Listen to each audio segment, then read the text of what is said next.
Good morning, everyone. Welcome again.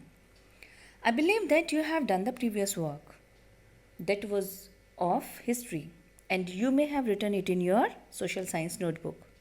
I also have given you answer key related to that work. If you want to ask any query, you can message me. Okay? Let's read about geography today. This is the image how the geography book looks like, and this is the front cover of the book. Let's read. Today we are going to read about chapter The Earth in the Solar System. So it is very wonderful to watch the sky after sunset. Have you noticed one or two bright dots shining in the sky? So at night the whole sky is filled with tiny shining objects. Some are bright, others dim. They all appear to be twinkling. चमकते हुए दिखाई देते हैं हमें, right?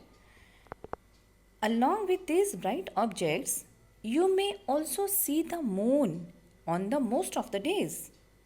It may, however, appear at different times, in different shapes, and at different positions. So you can see full moon only once in about a month's time. It is full moon night or पूर्णिमा. पूर्णिमा के जब आप पूर्णिमा के समय पूरे चांद को देखते हैं, राइट, और a fortnight later you cannot see it at all. It is a new moon night. और अमावस्या के दिन आप चांद नहीं देखते हो. On this day you can watch the night sky best provided it is a clear night. Celestial body. Celestial means heavenly bodies. So the sun, the moon, and all those objects shining in the sky, night sky, are called celestial bodies. Some celestial bodies are very big and hot. They are made up of gases. कुछ bodies जो होती हैं बहुत ही बड़ी होती हैं, इतनी hot होती हैं और gases की बनी होती हैं. Next, stars. Stars are celestial bodies which have their own heat and light. इनकी अपनी हीट होती है, अपनी लाइट होती है, which they emit in large amount. बहुत लार्ज अमाउंट में वो छोड़ते हैं. Do you know the sun is also a star, right? Then constellation. In the night sky various patterns are formed by different groups of stars. रात में हम देखते हैं ना कि तारों के जो डिफरेंट ग्रुप जो होते हैं वो अलग अलग पैटर्न बना रहे होते हैं. तो these are called constellation. Example, Ursa Major or Big Bear, right? Then one of the most easily recognizable constellation is Saptarishi. As it is clear from the name, Saptarishi, Sapta means 7, Rishi means sages. So it is a group of 7 stars that forms a part of Ursa Major constellation. In ancient times, people used to determine direction during the night. पुराने समय में लोग direction, दिशाओं का अनुमान लगाते थे रात को with the help of stars, star की मदद से. The north star indicate the north direction. जो नॉर्थ स्टार होता था ये नॉर्थ डायरेक्शन को शो करता है, right? And it is also called the pole star. इसको पोल स्टार भी कहा जाता है. Have you heard the name Dhruv Tara? Yes, Dhruv Tara is also known as the pole star. So it always remains in the same position in the sky. ये sky में एक ही position में रहता है, राइट? प्लैनेट्स. तो planets are the celestial bodies that do not have their own heat and light. इनकी अपनी हीट और लाइट नहीं होती. They are lit by the lights of the stars. तो स्टार जो लाइट देते हैं ना उनसे ये रोशनी लेते हैं, उनसे चमकते हैं. The word planet comes from the Greek word planetai which means wanderers. तो ये जो वर्ड प्लैनेट है ये ग्रीक वर्ड प्लैनेटाइज से आया है जिसका मतलब है वंडरर और wandering stars. So the earth on which we live is a planet. हम अर्थ में रहते हैं, वो एक प्लैनेट है. It gets all its heat and light from the sun, right? The moon that we see in the sky is a satellite. Moon जो है वो एक सैटेलाइट है. Moon is a natural satellite of earth. तो यहाँ पे satellite moon है and planet क्या है? Earth, right? It is a companion of our earth and moves around it. Like our earth there are 7 other planets that get heat and light from the sun. तो हमारी अर्थ जिस तरह से सन के around move करती है और सन से हीट और लाइट लेती है, तो ऐसे ही अदर 7 मोर प्लैनेट्स हैं जो सन से हीट और लाइट लेते हैं, right? So some of them have their moons too. As children you very well know, हमारी अर्थ जो है वो एक प्लैनेट है और हमारा सैटेलाइट जो हमारी अर्थ है उनका सैटेलाइट मून है. तो इस तरह से जो 7 अदर प्लैनेट्स हैं इनके भी सैटेलाइट्स हैं, राइट? उनके भी मून्स हैं. Now this is the picture of the solar system. The solar system, what is the solar system? The sun, 8 planets, satellites and some other celestial bodies known as asteroids and meteoroids. They form the solar system. Solar system को कौन कौन मिलके बनाते हैं? सन, 8 planet, satellite, asteroids and meteoroids. अब सन क्या होता है, सन के बारे में पढ़ लेते हैं. The sun is in the centre of the solar system, right? It is huge and made up of extremely hot gases. Hot gases का मिलके बना होता है. And it provide the pulling force that bind the solar system. ये pulling force provide करते हैं जो solar system को बाइंड करके रखता है. The sun is the ultimate source of heat and light for the solar system. अब ultimate source of heat and light solar system का क्या है? Sun. And the sun is about 150 million kilometre away from the earth. हमसे जो दूरी है, अर्थ से जो डिस्टेंस है सन का, that is 150 million kilometres. Clear? Next is planets. Okay, now planets, there are how many planets in our solar system? 8 planets. So in order of their distance from the sun, they are Mercury, Venus, Earth, Mars, Jupiter, Saturn, Uranus and Neptune. So all the 8 planets of the solar system move around the sun in fixed path. तो ये जो सारे planets हैं solar system में, ये सन के around move करते हैं एक फिक्स पाथ में. तो these fixed paths are also called orbits. ये जो फिक्स्ड पाथ होते हैं इनको हम ऑर्बिट कहते हैं, right? Mercury is the nearest to the sun. तो which planet is the nearest to the sun? Mercury. And it takes only about 88 days to complete one round along its orbit. Venus is considered as Earth's twin because its size and shape are very much similar to that of Earth. So till recently, means to say, ये book लिखी गई थी अगस्त 2006 में. तो तब तक Pluto जो था, it was also considered as a planet. However, in a meeting of the International Astronomical Union, a decision was taken that Pluto, like other celestial objects discovered in recent past, may be called dwarf planets. Clear? Earth. The Earth is the third nearest planet to the Sun. And about size, it is the 5th largest planet. It is slightly flattened at the poles. About shape, right? Shape poles के पास flattened, थोड़ी सी flatten हो जाती है. And the earth shape is described as geoid. The condition favorable to support life.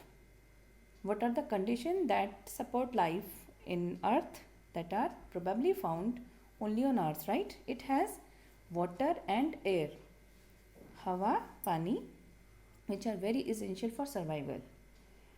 So the air has life supporting gases like oxygen. और air में life supporting gases होती हैं जैसे oxygen, right? So from the outer space, the earth appears blue because its 2/3 surface is covered by water. It is also called a blue planet. Earth is also called blue planet. Why? Because 2/3 surface of Earth is covered by water. So, do you know? Sol in Roman mythology is the sun god. We are talking about here solar system origin. Sol Roman mythology में sun god से लिया गया है. Solar का मतलब है related to the sun. Clear? The family of the sun is therefore called the solar system. Next, light travels at the speed of about 3 lakh kilometre per second. एक second में जो लाइट की स्पीड होती है वो 3 लाख किलोमीटर होती है. Yet even with this speed, the light of the sun takes about 8 minutes to reach the earth. तो जो सन रेज होती हैं वो अर्थ तक पहुंचने के लिए 8 मिनट्स लगाती हैं. Clear? It is the picture, the moon as seen from the space. Moon is the earth satellite. अब जैसे कि हमने पहले भी पढ़ चुके हैं, moon is the natural satellite of earth. So its diameter is only 1/4 that of the earth. इसका diameter जो है अर्थ से 1/4 होता है. And it appears so big. ये हमें बड़ा क्यों दिखता है? Because it is nearer to our planet than other celestial bodies. क्योंकि बाकी की जो celestial bodies हैं उनसे बहुत नज़दीक, ये हमारे अर्थ के नज़दीक है, इसलिए हमें ये इतना बड़ा दिखाई देता है. And it is about 3,84,400 kilometre away from the earth. Distance कितना है? 3,84,400 kilometers, right? And the moon moves around the earth in about 27 days. It takes exactly the same time to complete one spin. इसलिए हमें एक side moon की दिखाई देती है. ठीक है? So the moon does not have conditions favourable for life के लिए कंडीशंस मून में फेवरेबल नहीं है. क्यों? Because it has mountains, plains and depressions on its surface. Mountain हैं, प्लेन्स हैं, डिप्रेशन मीन्स पिट्स हैं, गड्ढे, हॉलोज हैं. So these cast shadow in the moon surface, right? A satellite is a celestial body that moves around the planets in the same way as the planets move around the sun.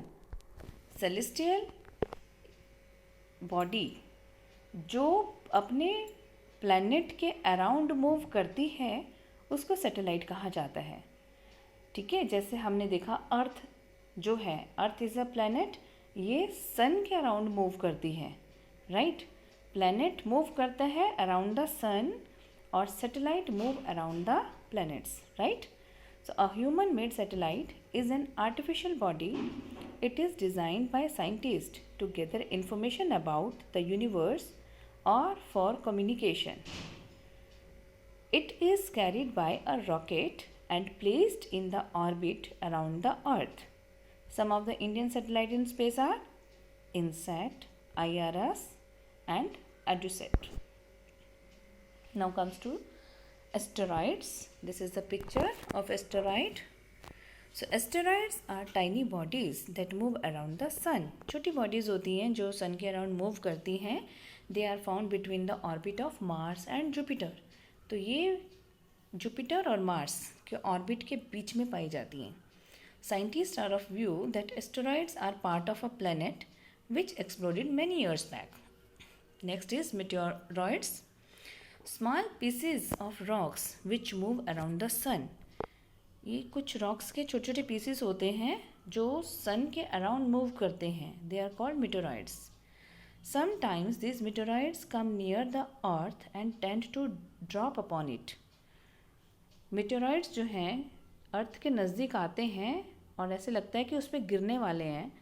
So during this process, due to friction with the air, तो जो friction होती है, इनकी कलीजन होती है जो air के साथ, they get heated up and burn. वो वहीं पे हीट हो जाते हैं और बर्न हो जाते हैं.